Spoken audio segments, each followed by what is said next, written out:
Praise the Lord. परमेश्वर के नाम की स्तुति हो। इस सुंदर अवसर पर परमेश्वर ने मुझे दोपहर के समय में आपके सामने वचन पेश करने के लिए प्रभु ने मुझे सहायता किया, इसलिए मैं धन्यवाद करता हूँ। मैं pastor Santosh Waghmare, church of God full gospel in India, central west region, Shirdi, यहाँ पर मैं सेवकाई करता हूँ। और विशेष रूप से पास्टर जयंत थॉमस का मैं धन्यवाद करता हूँ, जिन्होंने मुझे Carmel media vision live Facebook पे आमंत्रित किया और अपने लोगों को प्रभु का वचन सुनाने के लिए मुझे आमंत्रित किया, इसलिए मैं उनका बहुत बहुत धन्यवाद करता हूँ। उनके यूट्यूब चैनल, फेसबुक चैनल का द्वारा बहुत से बहुमूल्य दास वहाँ संदेश, अच्छा संदेश लेके आते हैं। उनका भी मैं बहुत तहे दिल से शुक्रिया अदा करता हूँ। आइए प्रियो, लाइव मुझे सुनने वाले प्रभु के दास और दासियों को जल्दी आने वाले यीशु मसीह के नाम से मैं मसीह मंदना पेश करता हूँ। आइए आज के वचन सुनने के द्वारा हम आशीष पाए। उससे पहले हम प्रार्थना में जाएंगे और प्रार्थना करेंगे। हमारे सिरों को हम झुकाएंगे और हम प्रार्थना में जाएंगे। स्वर्गीय खुदावन, हम आपका धन्यवाद करते हैं दया दिल से। आज इस दोपहर के समय में प्रभु जी आपने हमें अगुवाई किया और आपको दास दासी को प्रभु वचन बोलने के लिए, सुनने के लिए अगुवाई किया, इसलिए धन्यवाद करता हूँ। प्रभु मैं आज आपका वचन सुनाने जा रहा हूँ, प्रभु मुझे सहायता करना। प्रभु यीशु, हम आपको धन्यवाद करते हैं सुंदर से अवसर के लिए।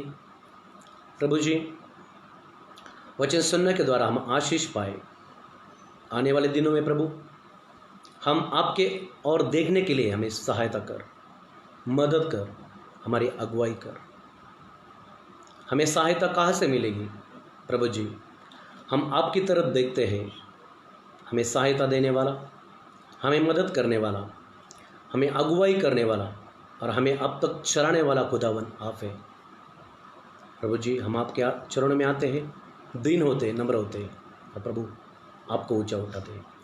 यीशु मसीह के नाम से प्रार्थना करता हूँ। आमीन, आमीन, आमीन। Praise the Lord. परमेश्वर के नाम की स्तुति हो। मैं 2 भाषाओं में आपके साथ प्रभु का वचन बांटने वाला हूँ, एक हिंदी और दूसरा मराठी। मेरे साथ मेरी मिसेस वैशाली है, वो वचन पढ़ने में मेरी अगुवाई करेंगी। आइए प्रभु के वचनों को हम मनन करेंगे, ध्यान करेंगे और हम आशीष पाएंगे। आज का विषय है कि हम अपनी दृष्टि उस खुदावन की ओर लगाए। मराठी में टाइटल है कि दृष्टि जीवनावर प्रभुत्व करते। हिंदी में है कि दृष्टि हमारे जीवन पर प्रभुत्व करती है।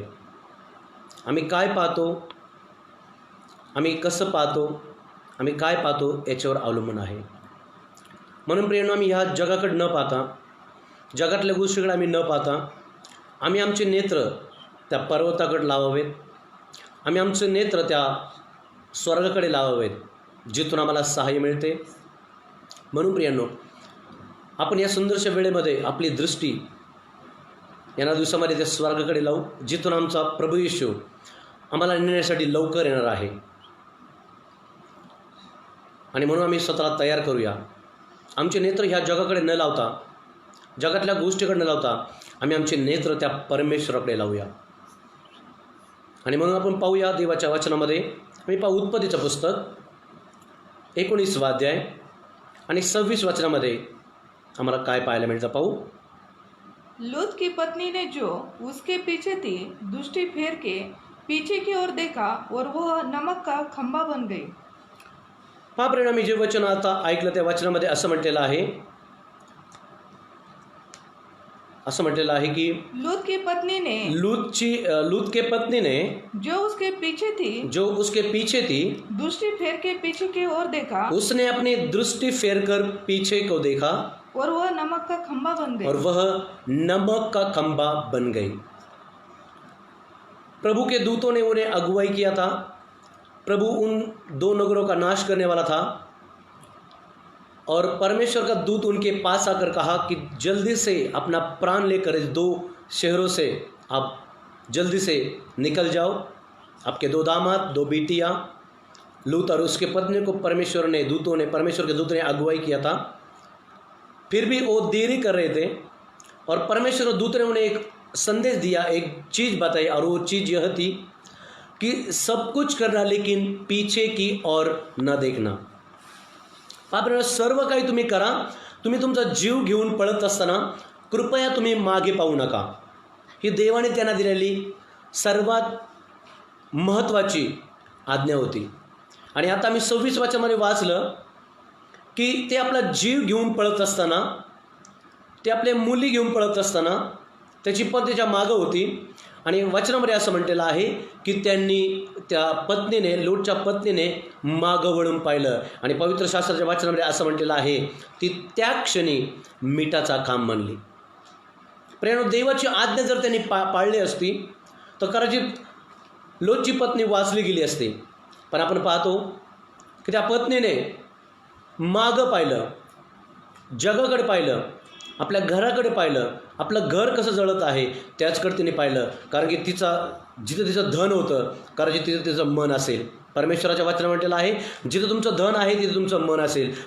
देवाच्या प्रिय लेकरांनो, बंधू आणि भगिनींनो, आज आमचं नेत्र आम्हाला कुठे लावायचे आहेत तर जगाकडे नाही, जगातल्या धनाकडे नाही, जगातल्या गोष्टीकडे नाही, तर आमचे नेत्र त्या पर्वताकडे लावायचे आहेत। आम्हाला आमचा जीव घेऊन पळायचा आहे, कारण की जगामध्ये परिस्थिती खूप भयंकर आहे, जगामधली परिस्थिती खूप वाईट आहे। आम्हाला ह्या जगामध्ये जर वाचायचं असेल तर आमचा जीव घेऊन आम्हाला त्या पर्वताकडे पळायचं आहे आणि देवाच्या आज्ञेचं पालन करायचं आहे, देवाच्या वचनाचं आम्हाला पालन करायचं आहे। 26 वचनामध्ये असं म्हटलंय, लूत की पत्नी ने जो उसके पीछे थी दृष्टि फेर के पीछे की ओर देखा और वह नमक का खंबा बन गई। जब हम पीछे देखते हैं तो हमारी उन्नति, हमारी प्रगति रुक जाती है। हमें पीछे नहीं देखना, हमें आगे की ओर देखना है, हमें परमेश्वर की ओर ताकना है। हमारा क्रूस प्रतिदिन हमें उठाकर प्रभु के पीछे चलना है और हमें पीछे मुड़कर कभी नहीं देखना।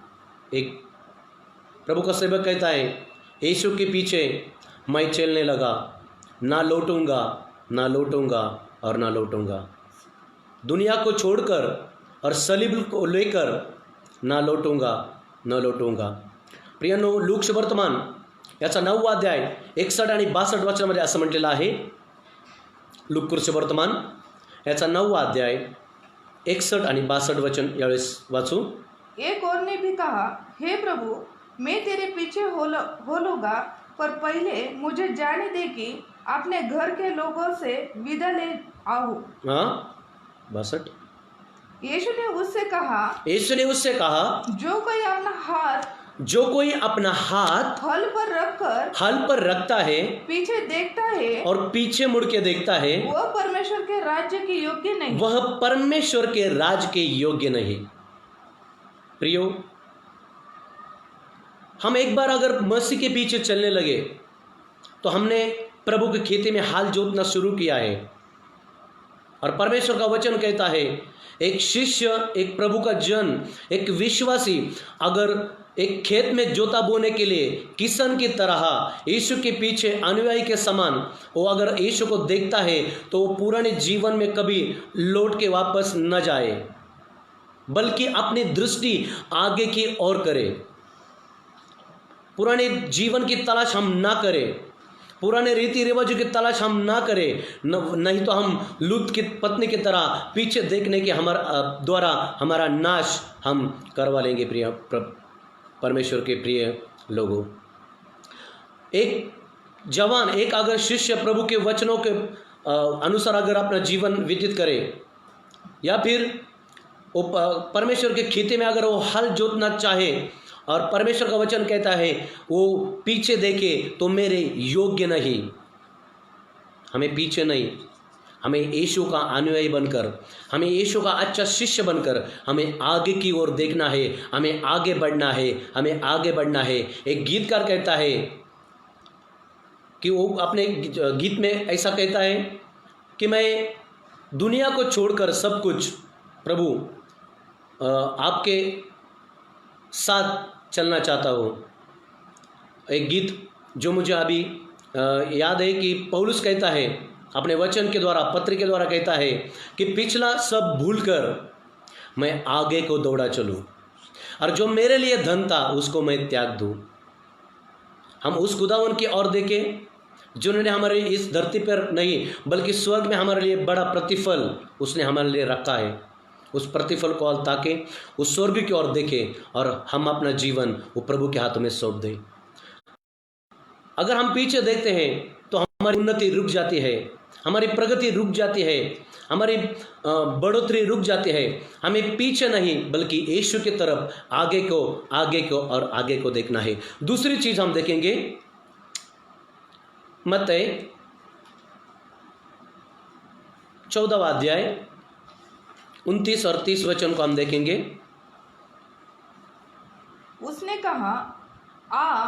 तब पतरस नाव पर से उतरकर यीशु के पास जाने को पानी पर चलने लगा। यह हम देखते हैं प्रियो कि यीशु मसीह ने अपने चेलों को आज्ञा दी, तुम आगे जाओ, मैं आपके पीछे से मैं आता हूँ। प्रार्थना करके यीशु मसीह पानी में चलकर शिष्यों के पास आ रहा था और यह बात पतरस ने देखी और पतरस को लालसा हुई कि वो भी यीशु की तरह पानी पर चलकर यीशु के पास जाए।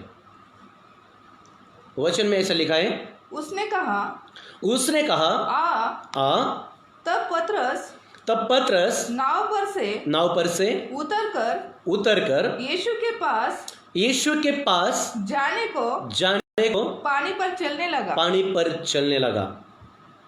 वास्तव में वहाँ की परिस्थिति ऐसी थी कि वहाँ तूफान था, नाव डगमगा रही थी, बिजली की कड़कड़ाहट थी, समुद्र खौला हुआ था और इस बीच परमेश्वर यीशु मसीह पानी पर चलकर शिष्यों के पास आ रहा था और पतरस को लालसा हुई कि मैं भी यीशु की तरह पानी पे चलूं।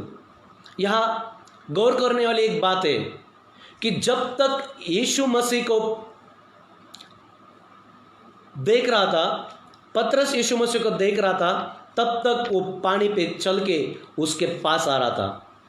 लेकिन जब उसने अपने आजू बाजू देखा, जब उसने समुद्र को देखा, जब उसने उस बिजली को देखा, तो उसका विश्वास डगमगाने लगा। प्रभु के प्रियजनों, जब हम विश्वासी जीवन में जीवन जीते हैं, जब हम अपना विश्वास प्रभु की ओर देख कर चलने लगते हैं, तो इस दुनिया पर हम विजय प्राप्त करते हैं। ह्या जगावर आम्ही विजय प्राप्त करतो, पण जीवनामध्ये काही अडखळ आमच्या येतात, काही दुःख आमच्या जीवनामध्ये येतात, काही क्लेश आमच्या जीवनामध्ये येतात, काही त्रास आमच्या जीवनामध्ये येतो, काही छळ, काही त्रास, पुष्कळ गोष्टी आमच्या जीवनामध्ये येतात आणि या जीवनामध्ये आलो म्हणजे आम्ही सायरा वैरा किंवा इतर पाहू लागतो आणि प्रियांनो मग आमच्या विश्वासरूपी जहाजामध्ये पाणी भरू लागतं। बायबलमध्ये असं म्हटलेलं आहे, पेत्र जोपर्यंत येशूकडे पाहत होता तोपर्यंत तो पाण्यावर तणगत होता, तोपर्यंत तो पाण्यावर चालत होता, पण ज्या वेळेस त्याने जगाकडे पाहिलं, ज्यावेळेस त्याने त्या समुद्राला पाहिलं, ज्यावेळेस त्याने त्या विजाकडे पाहिलं, पेत्र पाण्यामध्ये बुडू लागला। पुढे वाचूया, आगे पढ़ेंगे। पर हवा को देखकर डर गया और वह हवा को देखकर डर गया और जब वह डूबने लगा तो वह चिल्लाकर कहा, हे प्रभु बचा, मुझे बचा ले। परमेश्वर की यीशु मसीह ने उसे अपना हाथ बढ़ाकर उसे उस समंदर से, उसे उस परेशानी में से खींचकर बाहर निकाला, क्योंकि यीशु मसीह उससे प्यार करता था। जीवन के हम ऐसे कठिन परिस्थिति में हो सकते हैं, जीवन के दुख में हम हो सकते हैं, परेशानी में हम हो सकते हैं, डूबे हुए परिस्थिति में हम हो सकते हैं, लेकिन प्रियो, हम यीशु की तरफ देखेंगे, उसको आवाज लगाएंगे, उससे अगर हम प्रार्थना करेंगे, उससे हम अगर विनती करेंगे, तो वो दौड़ कर आएगा, अपना दाहिना हाथ बढ़ाकर हमें उस समंदर से, हमें उस परेशानी से, हमें उस तकलीफ से बचने के लिए यीशु मसीह आज भी जीवित है और आपको बचाने के लिए वो सक्षम है। इसलिए उस परमेश्वर का धन्यवाद करें। दुनिया को ना देखें, आज दुनिया में विपरीत परिस्थिति है। ये विपरीत परिस्थिति में हम दुनिया को ना देखें। कोविड-19 जैसी, कोरोना वायरस जैसी परिस्थिति हमारे जीवन में है, हमारे आसपास में कोरोना पॉजिटिव लोग हैं, लेकिन प्यारों, परमेश्वर हम इन सबों से बचाने वाला खुदावन है और सभी रोग मुक्त करने वाला वो हमारा खुदा है।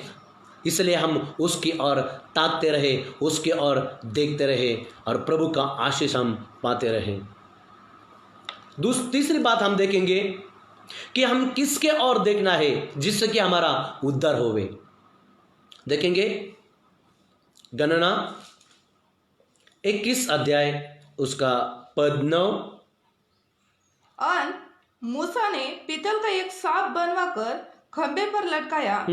तब सांप के दसे हुओं में से जिसने उस पीतल के सांप की ओर देखा वह जीवित बच गया।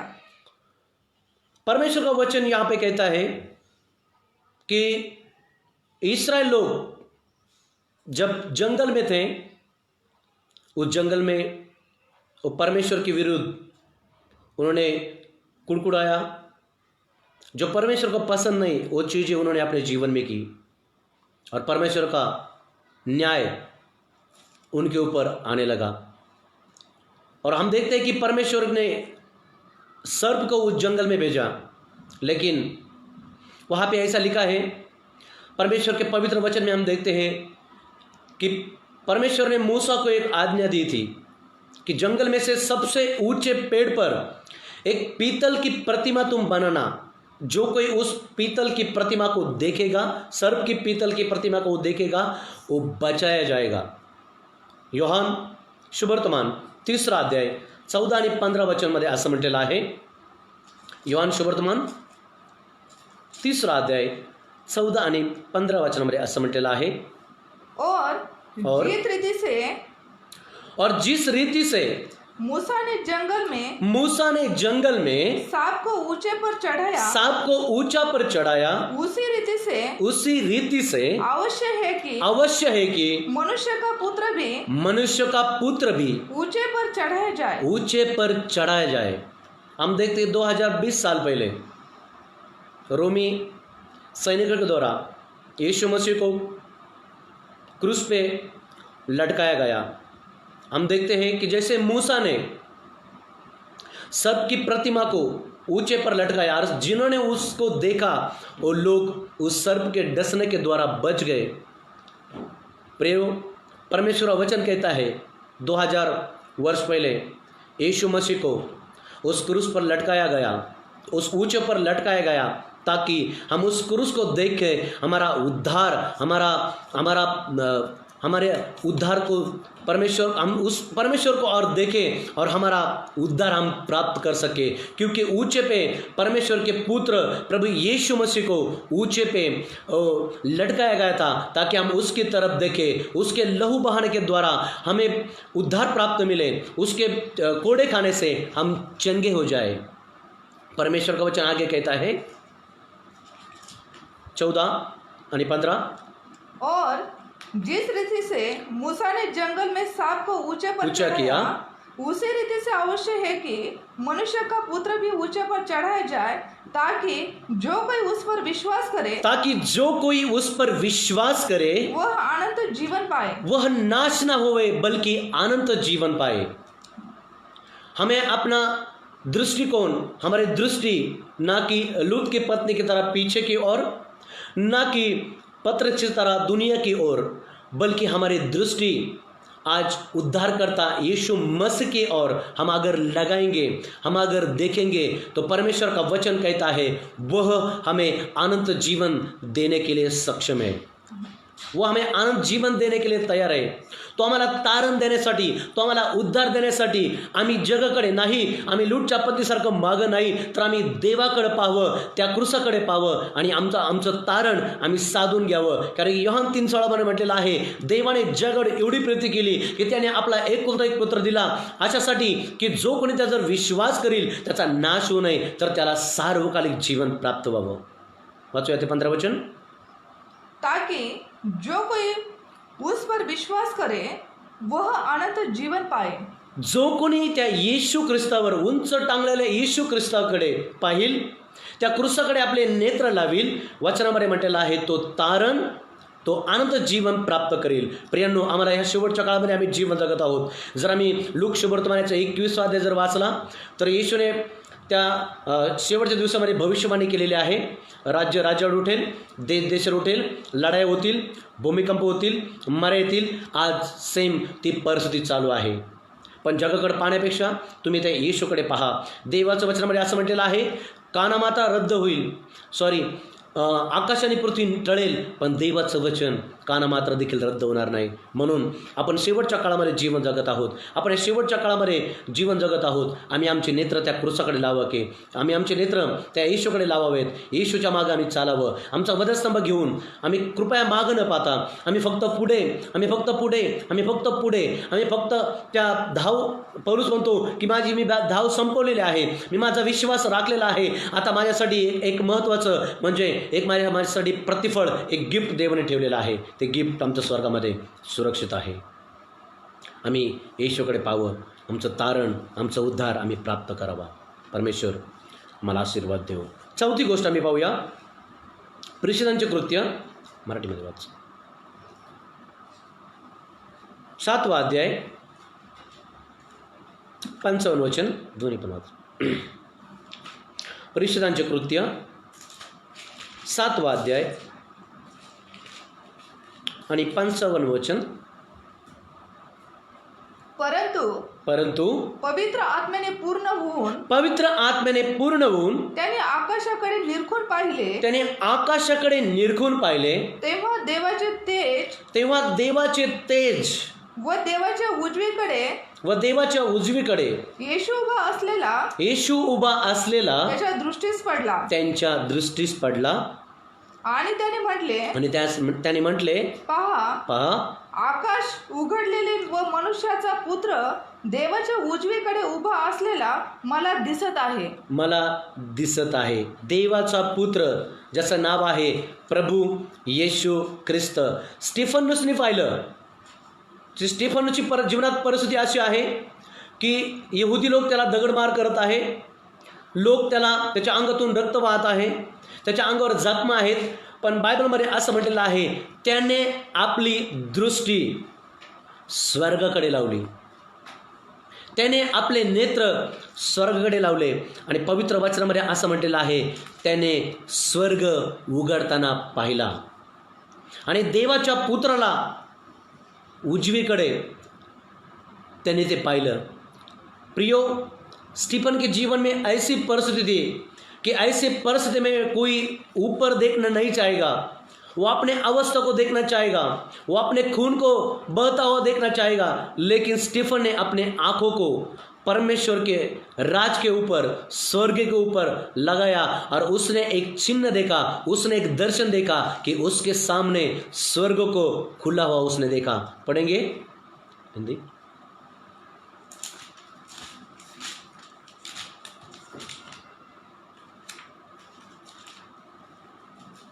प्रेषित 7:55 बोट ठेवा त्याच्यामध्ये।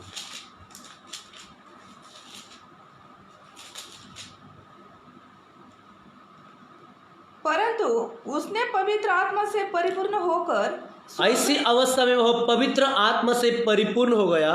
वो अभी मरने की कगार पे है, लोग उस पर पथराव कर रहे हैं, उसकी जान जाने वाली है, उसका प्राण नष्ट होने वाला है। लेकिन ऐसी अवस्था में वह पवित्र आत्मा से परिपूर्ण होकर स्वर्ग की ओर देखा, स्वर्ग की ओर वो देखने लगा, और ना कि पीछे, ना दाहे, ना बाहे, ना पीछे मुड़कर, बल्कि हम यीशु मसीह की तरफ देखें, हम ऊपर स्वर्ग की तरफ देखें, जहाँ पे हमारा उद्धार, जहाँ से हमारा यीशु मसीह जल्द आने वाला है।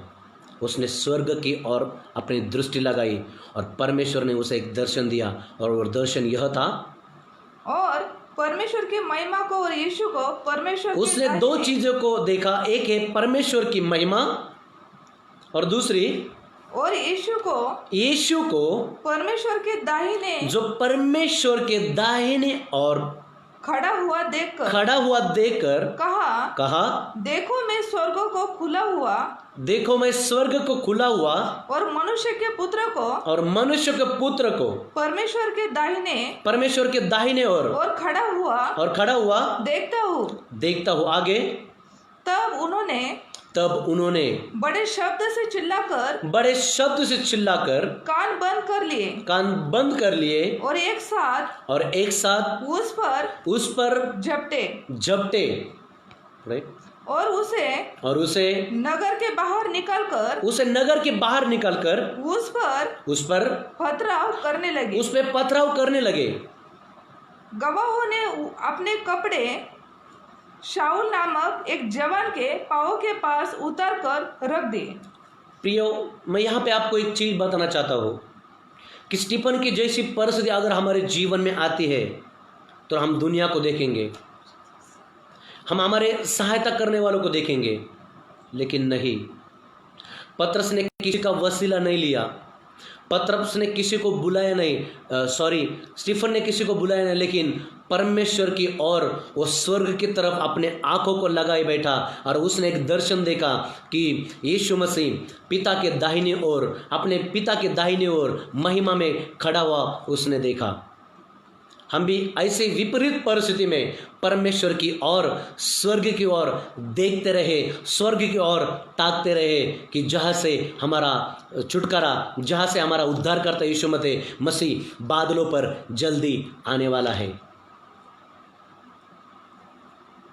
बाइबल में कहते हैं कि जब यीशु मसीह ऊपर उठा लिया गया तब चेले एक पहाड़ पर देख रहे थे कि यीशु मसीह बादलों के पार जा चुका है, लेकिन प्रेरितों के काम पहले अध्याय में ऐसे लिखा है, वो ऊपर ताक ही रहे थे, देख ही रहे थे, तभी दो सफ़ेद कपड़े पहने हुए दो दूत उनके सामने प्रकट हुए और उनसे ऐसा कहते हैं, हे गलीलो, तुम क्यों ऊपर देखते हो?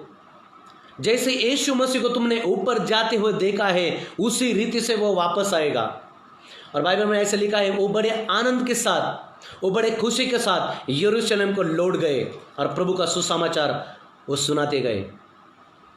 इस विपरीत परिस्थिति में हम जीवन जी रहे हैं, ऐसे परिस्थिति में हम जीवन जी रहे हैं कि हमारे जीवन में विपरीत परिस्थिति है, लेकिन हम अपना देखना, पीछे मुड़कर कभी ना देखना, आजू बाजू दाहिने और बाहिने कभी मत देखना, बल्कि अपने आंखों को यीशु मसीह की तरफ देखना। स्टीफन की तरह अपने आंखें यीशु मसीह की तरफ लगाना, उस खुले हुए स्वर्ग की तरफ लगाना, क्योंकि वहां से हमारा छुटकारा आने वाला है। वहां से प्रभु जल्दी हमें इस दुनिया से छुड़ाने के लिए वह जल्दी आने वाला है। एक अंतिम वचन बताकर मैं आज का संदेश मैं समाप्त करना चाहता हूँ और आखिरी वचन हम पढ़ेंगे, इब्रानियों की पत्री 11वां अध्याय 25 और 26 वचन। इब्रानियों की पत्री 11वां अध्याय 25 और 26 वचन। इसलिए कि उसे पाप में थोड़े दिन के सुख भोगने से परमेश्वर के लोगों के साथ दुख भोगना अधिक उत्तम लगा। उसने मसीह के कारण निंदित होने को मिस्र के भंडार से बड़ा धन समझा, क्योंकि उसकी आंखें फल पाने की ओर लगी थी।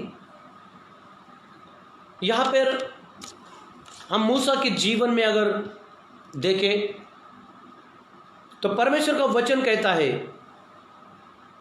26 वचन में ऐसा लिखा है, उसने मसीह के कारण निंदित होने को मिस्र के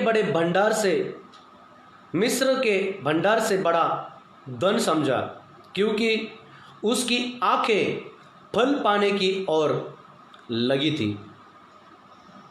मूसा के जीवन के बारे में हम सब जानते हैं। हम सब मूसा के जीवन पे अध्ययन करते हैं, उनके बारे में सुनते हैं। लेकिन बाइबल में ऐसा लिखा है, उसने फिरौन के बेटी का पुत्र कहने से इनकार कर दिया, इसलिए कि उसने पाप में थोड़े दिन में सुख भोगने से परमेश्वर के लोगों के साथ दुख भोगना अधिक उचित समझा। उसके सामने मिस्र का राजा का एक पद था, बड़ा भंडार था, उसके पास पावर था, उसके पास मिस्र की सेना थी, लेकिन वह सबको त्याग कर, बाइबल में ऐसा लिखा है, वो अपने लोगों के साथ दुख भोगना उसने उचित समझा। पाप में थोड़े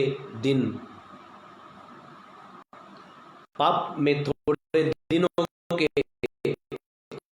सुख भोगने से परमेश्वर के लोगों के साथ दुख भोगना उसे अधिक उत्तम लगा।